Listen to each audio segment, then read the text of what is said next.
Hello, everyone. This is Tad Dowse with Drones in School, and I'm very excited today. We are joined by Spencer Canizaro, Screecher Howdy. FPV. There he is, How's and it going? Callie Ames, Hey? and it's Callie FPV, right? Yeah. So we are interviewing Spencer and Callie because they are two members of the five-person FAI drone World Drone Racing Championship team that's representing the USA, and they're going to be going over to China at the end of October. Is that right? That's correct. And racing against like how many other teams? Do you know how many other countries are represented at this? I think it's over 200 pilots with 31 teams, I believe. 31 different countries. Wow, that is awesome. And you'll be representing good old USA. Hopefully, bringing back some kind of a trophy, or what do you guys get? Awards, medals, Some money, free maybe? money. Hopefully. I Money don't would know. be good. Money would be great, right? That's awesome. It would. So, but yeah, we're really excited about that. We had the opportunity with Drones in School to be one of the sponsors, and we were just so excited that we have two students really that are high school students. So Spencer is 16 and Callie is a senior. She's 18, and they're going to be part of this group. And now all the other members all older than you, I assume. Yeah. That kind of leads us to the first question I wanted to ask you guys, and I'll ask each individually. But as you know, with our Drones in School program, we are introducing middle school and high school students to drone racing. We kind of wrap some science, technology, engineering, and math around that so they can use it for learning in their classroom. But you didn't really go through a program, right? Like you weren't part of a Drones in School team, or did you have a school involvement or anything, and just kind of pick this up on your own? Okay. My dad got me into it. I didn't have anything in my school, but yeah. Gotcha. And Spencer, what about you? How'd you get involved with this? I try to keep it short, but I think it was around 2019, the end of 2019, I just started flying cheap Walmart drones with my granddad and his and my grandma's farm. And we moved to Ohio shortly after that. I found out about the racing scene, and that's a long story in and of itself, but that's how I got into that part. Now, Callie, you said your dad got you involved. So is Mm. he a drone racer? Yeah, my dad, he flies drones. He's been flying since almost 2018. And back then he tried to get me to fly, but I really did not like it. And then Oh wow. yeah, I thought it was boring. I'm gonna be honest, I did. I didn't like it. I was like 12. But then like almost 2 years ago, I went to an event called the World Games, and I got to see different pilots from all over the world there and check their battery voltages. And that inspired me, and I was like, "Oh my goodness, I want to get into racing." And so I was like, "Dad, I'm ready." And he was That's he was really cool. overjoyed. So Yeah, I'm sure he was. I'm yeah, sure he was. Yeah, he's a proud papa, I think. He's a proud for papa, sure. that's for sure. That's pretty awesome. So I guess when you got started, like what was the biggest challenge? Like you mentioned, Callie, that like when you first started it was, you didn't really like it. And I've had experiences with students or more so adults Mm. that they start and it's not you think it's gonna be easy, and it's not that easy to fly a racing drone, especially. And so they get frustrated. But for you, like what was the most challenging thing, Callie, that you've had to kind of work through to get to this level? Honestly, the mindset, it's a really big mind game. Because if you get discouraged, if you're flying bad and you crash a lot or whatever, it's really easy to just fall into a pit of just like, I'm really bad, I'm never gonna get better. Hmm, But for me, keeping a good mindset and just trying to stay positive would really, really help me. that's awesome. Spencer, what about you? What you had anything that was like you think back and like this was really what was the hardest thing to get to this point? Yeah, yeah. Like Hallie said, for me, when I first started out, bracket racing was the death of me. The nerves got way too high, and like Hallie said, I got into that pit of despair pretty much.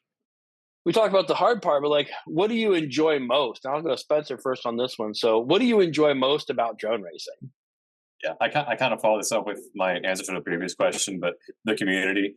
It's the only reason I stayed in it because support's nice to have, and especially in my area. I mean, I think all chapters have those people who are just really helpful, whatever your entry level. But yeah, for me, my favorite part is definitely the community, and racing is just the side project, I guess. That's really cool. Callie, how about you? Honestly, I'm very competitive. And as I've gotten better, and of course, when I started, getting better, I started beating my dad. Once I started beating him, obviously that was a lot more fun for me. But also just spending quality time with him because I also play golf, if you didn't know, and that's Oh, kind yeah. of a way to connect with my sister and my mom. So then having drone racing with my dad, that's a different way for me to connect with him. But I'm also very That's competitive. pretty cool. That's yeah, yeah. Well, that's good. If you're going to compete, yeah, it's best to win, right? So how did that go when the first time you beat your dad? I was like, "Dad, did you let me win?" And he's a big like not giving any wins. Like we play board games, he'd destroy Right. us, whatever. And so I was like, "Dad, you better not have let me win." And he's like, "No, I didn't." And then I beat him more and more, and then I realized. It's like you've Having been been on passed up. meetings, multi GP meetings with Sean, yeah, it was very much I'm proud of my daughter, but I'm angry that she beat me at the same time every time. Yeah. That's every parent's goal, right? You want your kid to be able to do at least as well or better than you did. So that's super cool. What are you most excited about for this event? Spencer, I'll go to you first. What are you most excited about? Quite honestly, I just love traveling. So, I mean, I'm really excited for the race. I'm really looking forward to that because I know our team is going to do really well. But I am one that enjoys sightseeing. So Yeah, hey, you might as well True. take in the sights while you're there, right? Yes, you're not like you can go to China every couple days, so it's kind of a once in a lifetime thing, right? Yeah. That's pretty awesome. Callie, what about you? What are you excited about for the trip? Traveling is like pretty fun. Honestly, I'm so excited to meet the other girls from different countries because I Oh, don't think that'd I've be met cool. any of them. And talk to them online and whatever, but like I'm really excited to fly with them and finally meet them in person. So, yeah.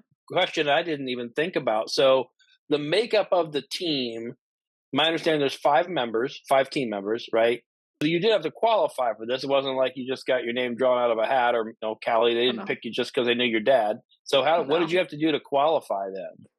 On the spring global qualifier, we you have a certain amount of time to qualify and you go to races, and based on that leaderboard was how we were chosen. So I was the top female from the US. Like the whole country? Yeah. Wow.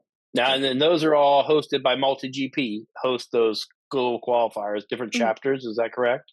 so for Team USA, the qualification for Team USA was the spring GQ on multi GP. But for other countries, I know that wasn't the case, and they have some different system for the qualifications per country. I think the UK had just like a race in itself, and then just whoever got the top spots, I guess, Ah, win. But I think it just gotcha. depends on the country. So Looking at the event, then, and you're going to be, obviously coming up here, and you've, made it into drone racing, and hopefully we got some people watching this video that are younger students that haven't really got into drone racing. Maybe they're just getting started. So, Spencer, I'll go to you first on this one. What would your advice be for a student if you had a student that you knew, a younger person, maybe middle school kid that said, "Hey, I want to get into drone racing." What was your recommendation for them to get started, and how do they get to that level where you are? Well, I tell all the beginners to start on the sim, of course, since it's the cheapest way to find out if you really like it or not. Let's assume that they do like it. I want you to find a good chapter, and I want you to talk to everybody. Cram as much information as you can. And the big one is not be afraid to ask for questions. I know me personally, I was afraid to ask questions because I felt like I had to learn everything by myself, and I couldn't ask questions because it would make me look, I don't know, dumb. But Yeah, obviously, I got out of that. So ask questions because 9 times out of 10, they will be more than happy to give you advice. that's so true, so true. Callie, what would your advice be? I was thinking too, the sim. That's it's a really good way to practice, and you don't have to spend money really. Maybe a little bit, but not as much as if you were to buy a drone. And then for me, I think finding a community, like not only a chapter, but like in those beginning stages of being on a simulator, trying to find people to fly with, and trying to find maybe a multiplayer one you can do, so then you guys can race each other and try to have fun while also practicing. Oh yeah, yeah, because you can race, and you don't even have you can race in the sim with somebody, right? So, Yeah, it's fun. and oh yeah, we use Velocidrone for drones in school. Is that what you guys Yeah. primarily use, Velocidrone? Yeah. Like as you're preparing for this race, like are you still training? Like are you doing like so many hours in the sim each day, or is it kind of like, nah, we got this, we're good? So me personally, I never sim anymore, and I also never practice. So that's it, Oh. uh, in the next Uh-oh. I got some work to do. yeah, I will be making sure he practices. What? That's good. See, now he just told on himself, Callie. So now, you Gotta keep him check on him in the accountable. hotel room. Be like, Spencer, are you practicing? Yeah. Uh-huh. Gosh. What about you, Callie? Okay. I've also been lacking a bit, but that's because of school, and I'm in my Right, golf season right now, which it's right. almost over. So I practice every day after school. I just sped to get here actually, but um, that's pretty busy. But I am going to a race this weekend. I'm trying to practice as much as I can, but I need to step Gotcha. it up for sure. Yeah, and I mean, it is a sport. Lots of people don't realize that.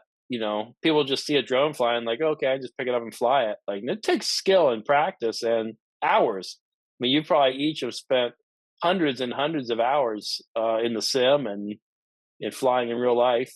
Like, how many races will you attend in a year? Usually, ballpark. Varies on the year. I think I only attended 10 races last year. Some of those were larger scale events like MotoGP Champs and International Open. But Right, chapter races aren't, at least in my area, we're not super active at the moment. right. And I Gotcha. tried, I have my own chapter. I tried to pick that back up, and then I got bored of hosting. So Right. Yeah, it's a lot of work. It's a lot of work to host an event. That's for sure. Callie, what about you? Um, so if we count, so IO technically is like probably at least 10 races because it's Right. like multiple days and you do so many races a day. I think I did 50 at least. 50. I go to them a lot. I go to them almost every weekend. Um, we want to support chapters, but Sure. I That's think awesome. definitely go to a lot. Very That's busy. awesome. Yeah. And that when you figure like even Spencer, like you're doing like just one a month, I mean that's quite a bit of race time, when you spend a whole day doing it. That's pretty cool. So obviously you're going over here to China. You've reached, I don't know, I think it's probably not the pinnacle of drone racing, but it's towards the top. It's definitely quite an honor to be on this team. You both are, Callie, you're getting ready to exit high school, and Spencer, Yeah. you're getting closer. So what are your goals after high school? And so Callie, I'll go to you first. So Okay. what's next for you after you graduate? Definitely going to college. I've thought about engineering, but I think I'm gonna do something more business related and managing. I'm very bossy, but I'll go somewhere to. The goal is to find a college close to an airport because of drone racing, Gotcha. of course. I'm still gonna try to keep that going, but definitely college for me. So Very cool. Now, do you look at colleges like other colleges that have drone racing? I know, like the Collegiate Drone Racing Association. Like, yeah. do you look at colleges that have programs like that? Is that a factor? Yeah, it's definitely a factor. It's just some of those colleges are like aimed towards different things, and so Yeah. if it isn't like something I want to go into, I don't know if I'd go there. But that's definitely something I'm gonna try to do because the collegiate stuff is really cool, and I'd like to be a part of it. Spencer, what about you? yeah, so I have been homeschooled my whole life. So I will not be going to high school, and I'm not intending to go to college either. I've been doing a lot of film work recently, so I'm just going to try to grow my filming business in the coming years. Well, you started your own company, right? Yeah. Now, what's the name of it so people can check it out? It's a Screech Aerial Media. So there's a bunch of film work. I know, Evan Turner heads up and Captain Vanover. They've done a bunch of feature films like Gran Turismo and Ambulance and stuff like that. So that's where I'm hoping to see myself within the next 5 years. That's very cool. And there's a lot of opportunities. And that's, again, I think it's a great segue into kind of wrapping up that. And one reason why, I'm again, lifelong educator. What excited me when I got introduced to drone racing was all of the spin-offs that kind of come from that. So in our program, students build their own drone. So they learn engineering, they learn design. We also have them do marketing. So they're creating videos, and they're creating graphics, and they're creating portfolios. So they're learning how to do. So there's a lot of components to it. And I think you guys really embody that, because now you've got two people that are in drone racing gone two different directions, but both are going to end up very successful, right? So Callie's going to go to college, maybe go into business, and maybe she'll run her own drone business or manufacture or something like that. Well, Spencer's going to go into the, hanging his own shingle, starting his own business, being his own boss. And I will say, Spencer, I shared, if you're watching this video, it's Screech Aerial Media. If you look at that you have a Facebook page, don't you? Yep. Yeah, I got Facebook and Instagram. So Screech Aerial Media, that he did a video of fireworks. I showed it to the guys I work with, and they were like, "That is the coolest thing I've ever seen." So it was very well done. He flies his drone through the fireworks. That was pretty. I was like, "How did you not get hit by the fireworks?" That's what I want to know. Oh, dude, I got pretty close. pretty cool. Pretty cool. Well, there's at one point I was level with the horizon. I just see a big flash of light under me, and I was like, "Oh, cool! I'm in the line of fire right now." Wow. Yeah. No kidding. That was really good stuff. So yeah, wish you both the great success. Obviously, we want you to bring back the gold. We hope you wear your Drones in School jersey proudly. I know you're going to make us proud, and we are honored to be partnering with you. And wish you the best of luck in the future. Right. So. Yeah, it was really great talking with you. And folks, if we're going to be sharing more things on our social media, Drones in School, and on our website, dronesinschool.com, we'll have information about when they're going to be racing, how you can watch it. So good luck to both of you. Thanks. And thanks for being on the interview. Thanks for having us on. Thank you.